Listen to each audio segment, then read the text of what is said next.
O coronavirus marca a vida en todos os ámbitos, tamén na actividade dos corpos e forzas de seguridade. É o caso da Policía Local de Cambados. Durante o ano 2020, o traballo dos axentes estivo condicionado polo virus e polas novas tarefas que tiveron que asumir. A pandemia marcounos o camiño en todos os sentidos. É un traballo atípico.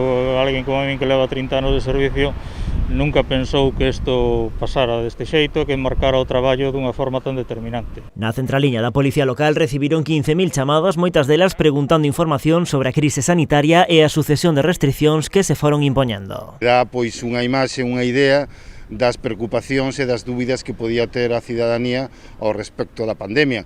Tamén hai que entender que hubo numerosos BOEs publicados, numerosos DOGAs publicados e claro, ante tanto cambio na información e na normativa, é normal e comprensible que a cidadanía chamara aquí para obter máis información. Outra das novas encomendas da Policía Local son os controis de mobilidade. En Cambados fixéronse durante o pasado ano case 340 coa revisión de case 5.000 vehículos. Tan só 120 persoas foron sancionadas por moverse sen causa xustificada, o que dá unha idea do elevado nivel de cumprimento das normas. Caso tamén das inspeccións en locais de ocio e restauración, onde só se tramitaron 20 denuncias. A valoración xeral da veciñanza é boa.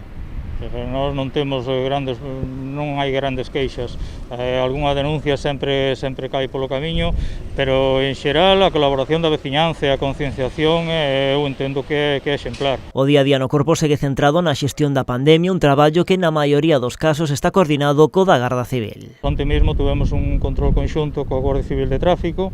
Eles centráronse máis no seu ámbito concreto, que é o tema do tráfico, e nós no asunto do tema perimetral, do peche perimetral e do cumplimento das normas e das restriccións, pero en xeral constatouse que a xente é cumplidora. En Cambados o corpo ten nestes momentos 15 axentes, vaise reforzar como todos os anos coa chegada de auxiliares a partir da primavera.